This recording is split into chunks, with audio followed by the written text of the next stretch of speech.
السلام علیکم ورحمۃ اللہ وبرکاتہ۔ حکیم جاوید اقبال ہربلس چینل کی طرف سے آپ کی خدمت میں حاضر ہے۔ آج جس موضوع کے اوپر ہم نے گفتگو کرنی ہے وہ ہے معدے کی گیس کا، معدے کی گیس کے حوالے سے، اور اس معدے کی گیس کا سر کو چڑھنا یا اعصاب جو کندھے ہیں ان کے اندر کھچاؤ کا رہنا، یہ آج کا ہمارا موضوع ہے۔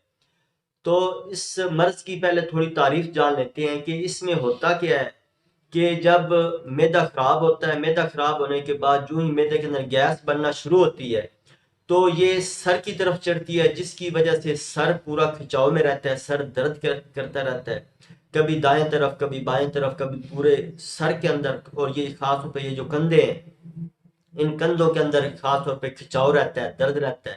اس کے علاوہ یہ جو گردن ہے، گردن کی پچھلی سائڈ جیسے کسی نے ایسے پکڑی ہوئی ہے، یعنی یہ اس کی تعریف ہے، اس مرض کی تعریف سمجھ لیں اس کو۔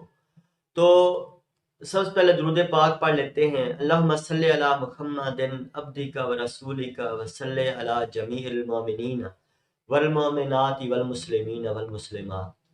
تو یہ اس مرض کے بارے میں آپ کو بتا رہا تھا کہ یہ معدے کی گیس کا سر کو چڑھنا۔ تو اس کے بنیادی اسباب جان لیتے ہیں کہ کون سے ایسے اسباب ہوتے ہیں جس کی وجہ سے یہ معدے کی پرابلم یا معدے کے اندر گیس بننا شروع ہوتی ہے۔ اس کا بنیادی سبب جو ہے وہ تو ہے معدے کی خرابی۔ معدے کی خرابی کس طرح وقوع پذیر ہوتی ہے کہ مثلا بادی غذاؤں کا زیادہ استعمال، یا کھانا کھانے کے بعد لیٹے رہنا، بیٹھے رہنا، ورزش بالکل نہ کرنا، یا چکنائی والی اور تلی ہوئی غذاؤں کا زیادہ استعمال کرنا، یا یہ فاسٹ فوڈز وغیرہ جتنے ہیں ان کا زیادہ استعمال رکھنا، یا یہ کہہ لیں کہ ٹھنڈی غذاؤں کے زیادہ استعمال کرنا، یعنی یہ اس کے بنیادی اسباب ہوتے ہیں۔ اور اس کی علامات میں کیا ہوتا ہے کہ اس کی علامات کے اندر معدے کے اندر درد کی کیفیت سی رہتی ہے، کھانا کھانے کے فوراً بعد معدے میں گیس بن جاتی ہے، پیٹ جو ہے وہ پھول جاتا ہے جیسے افارہ گیس بنی ہوتی ہے۔ اس کے علاوہ قبض، ایسے مریض کو عمومی طور پہ قبض رہتی ہے، پیشاب جو ہے وہ تقریباً جل کر آتا ہے، بدبودار ہوتا ہے۔ اس کے علاوہ اس کا جو بنیادی سب سے بڑی علامت جو ہے وہ یہ کہ جب معدے کے اندر گیس بنتی ہے، گیس کی وجہ سے یہ جو اوپر والے جتنے اعصاب ہیں خاص طور پہ سر کے اندر کندھوں کے اندر درد کی سی کیفیت رہتی ہے۔ تو یہ اس کی بنیادی علامات ہیں۔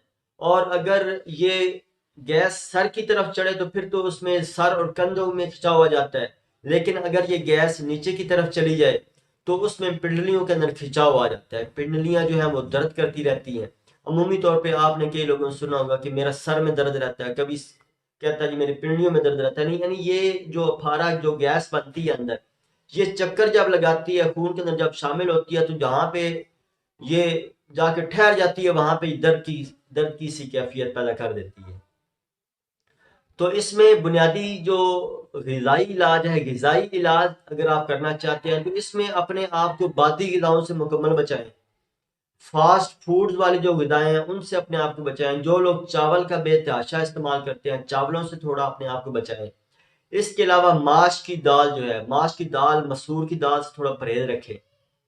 اس کے علاوہ یہ یعنی جتنی یہ پکوڑے سے تلی ہوئی چیزیں جتنی ہیں ان سے تھوڑا آپ پرہیز رکھیں۔ یعنی یہ اگر آپ اس ایسی چیزوں سے پرہیز رکھیں گے تو انشاءاللہ جب معدے میں گیس نہیں بنے گی تو انشاءاللہ آپ نارمل کیفیت محسوس کریں گے۔ تو اس میں آپ نے اب لوگ کہتے ہیں کہ جی ہم کھائیں پھر کیا، تو اس میں جیسے آج کل کی یہ سردیوں کے موسم میں یہ گاجر ہے، مولی ہے، شلجم ہے، یعنی اس طرح کی جو سبزی ہیں وہ آپ استعمال کریں، وہ آپ کھائیں۔ اور اس طرح یہ کدو ٹینڈے جو ہیں سبزیاں یہ آپ استعمال کریں، یہ آپ کھائیں۔ خاص طور پہ جو بینگن ہے یا اس ٹائپ کی جو چیزیں ہیں ان سے آپ نے پرہیز رکھنا ہے۔ تو اس کا علاج جو نسخہ میں آج آپ کی گوشت گزار کرنے لگا ہوں انتہائی مفید ہے اور تجربہ کی کسوٹی پہ ایک کسا ہوا نسخہ ہے۔ اگر کسی کے معدے کے اندر گیس بنتی ہے، پھارا رہتا ہے، تو اس نسخہ کو چند دن استعمال کرنے سے انشاءاللہ یہ معدے کی جو گیس ہے، جو پیٹ کی گیس ہے، یہ انشاءاللہ اس سے نجات مل جائے گی۔ تو اس میں آپ نے کرنا کیا ہے کہ اس میں آپ نے اجوائن لینی ہے، سونف لینے ہیں اور سفید زیرہ لینا ہے۔ کتنی چیزیں بتائی ہیں؟ اجوائن ہے، سونف ہے، سفید زیرہ ہے، اور اس کے علاوہ جو آخری چیز ہے وہ ہے گڑ۔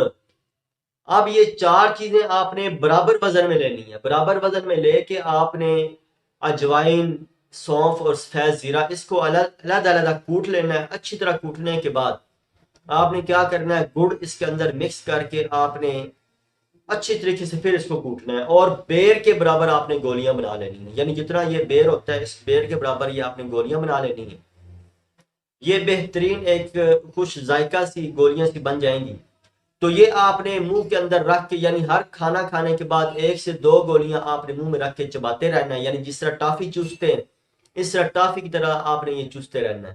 تو یہ اگر آپ چند دن کر لیتے ہیں، صبح دوپہر شام لگاتار کھانے کے بعد 1-2 گولیاں منہ میں رکھ کے چوستے رہیں، تو انشاءاللہ یہ چند دنوں کے استعمال سے آپ کہیں گے کہ یار واقعی حکیم صاحب نے اچھا نسخہ بتایا ہے، اس کو استعمال کریں اور دعاؤں میں یاد رکھیں۔ اللہ تعالیٰ میرا اور آپ کا حامی و ناصر ہو۔